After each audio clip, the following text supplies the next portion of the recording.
Hello everyone, namaste. Nice to meet you. My name is Shauna, and one of the reasons I'm actually here today is to make a video for you, especially for expecting moms. So maybe this is your first time ever and you've just fallen pregnant and you're just in that really beginning stage. Maybe you're not ready to give birth to bub number 1 or maybe 2 or maybe 3, or maybe this is like your 4th pregnancy. I really have no idea, but I just want to offer you as much insight as I can based on my experience. Just so you know, I am a mother of 2 kiddos. I have a 7-year-old boy named Noah and I have a 4-year-old girl named Hope. When I started practicing yoga, I guess it's been about 9 years now. And so I've been practicing a couple years when I fell pregnant with Noah. And I didn't really know the modifications to make, so I just did the best I could. I listened to my body and found out a few things during that pregnancy. It was a bit different with Hope. I was a lot more experienced. I was teaching yoga quite regularly. So it helped me just to understand the body a bit better, what was good for me. I also did a lot of research, but still hadn't done really any formal training, but was really working on listening to my body and knowing what modifications I needed to make. I did actually do a prenatal, postnatal teacher training through Bliss Baby, which is based in Byron Bay. And I've taught sort of prenatal yoga for since I had Noah, so I guess about 7 years now. So, and my style of teaching prenatal is a little bit different than most teachers. I like to have a strong practice. I've always sort of enjoyed that. It gets me more present in my body, gets me moving in my body. So, so I like to offer that to you even if you're pregnant, and just offer heaps of modifications. And I always say just listen to your body. I mean, the truth is that people are always going to give you advice, especially when you get pregnant on, you're too big or you're not big enough or you're carrying low or you're carrying high, and then it sort of carries into when you give birth. This is going to be your experience, or you should do this or you should do this, and then you have the baby and the same thing happens, like, oh, you should sleep train, oh, you should do this, oh, you should do a dream feed. And some of you might never even heard of these terms, but it's just funny. It's like when you become pregnant, people feel like they have a right to just give you advice on everything. And so the one, I guess, if I were to give you any advice, I would say, listen to yourself, listen to your body, trust your intuition. Like, you do have the answers. It's scary. This is something you've never done, especially if you're a first-time mom. And even if you are having your second one, it's a totally different experience anyways, and probably the same for the 3rd and the 4th. So, just listen to your body, and get still, like, what's right. And, take in the information that people give you, but then also realize that's their opinion and that's their experience. And I think just honor that. And so the same thing is, as I take you through this sequence, I want you to remember that. It's just, this is what my experience has been. And this may not be the right experience for you, and that is absolutely okay, but I want to offer you as much information as I can and as many modifications as I can so that you can have a really safe practice during your pregnancy, so that you know what the modifications are and you also know the reasons why. So sorry, this is a lot of talking at the start, but here are probably the biggest things to avoid when you are pregnant.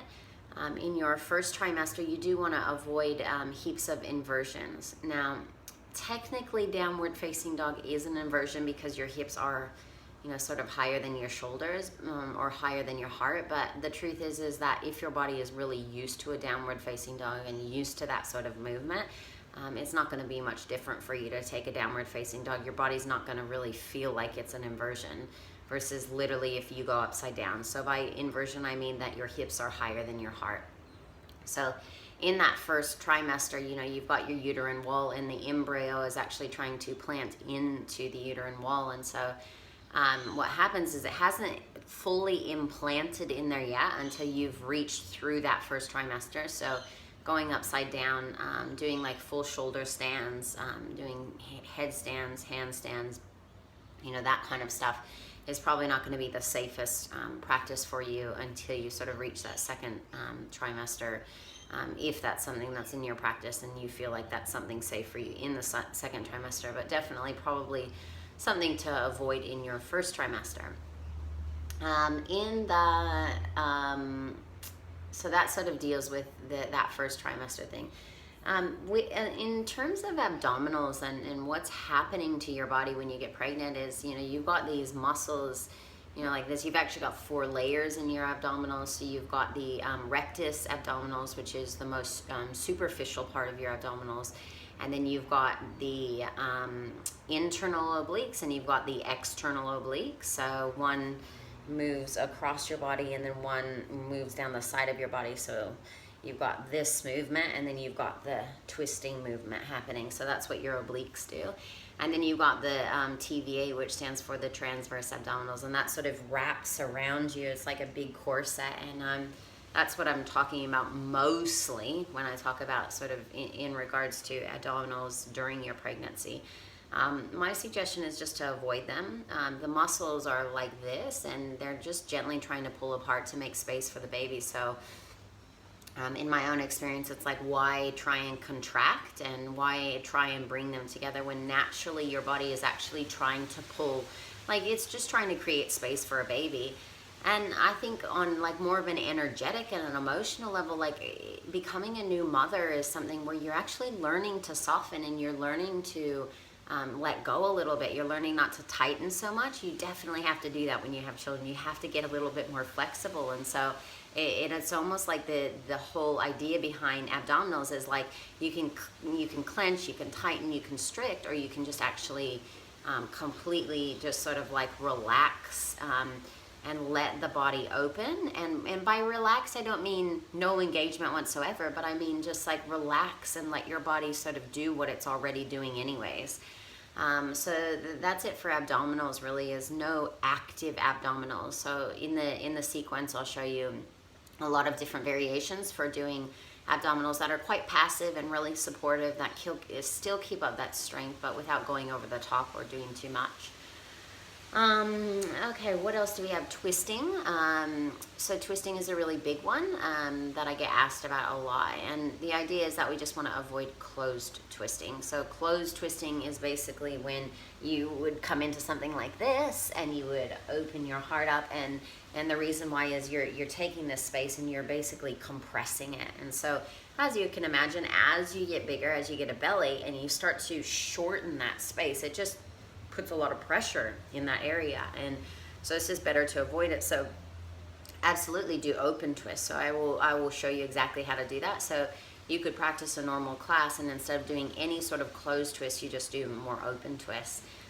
It still feels amazing on your spine. Not quite as good as a closed twist, I must admit. Like after I had my baby, I was just like, thank God I can finally, do these open twists again. So, but that was just what my experience is. Yours might be totally different.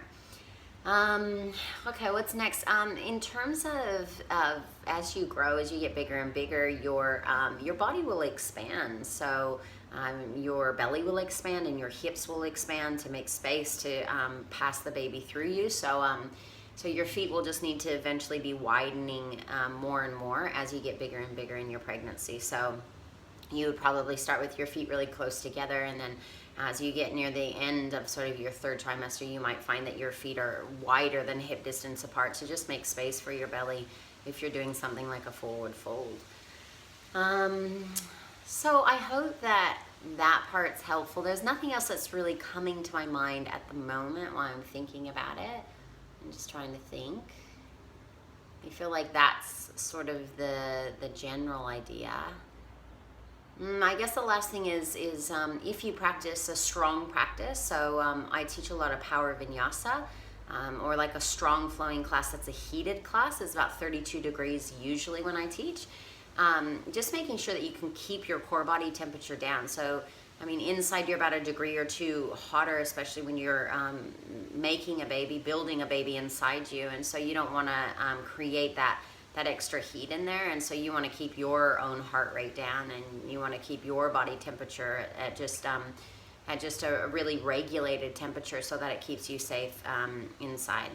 Oh, and see, I'm glad I mentioned that because there's one other thing: back bends. So bridge pose, camel pose is all right. because camel pose is more of like a shoulder opening than it is like a true like dropping into the lower back or anything. In fact, you should never really drop into your lower back.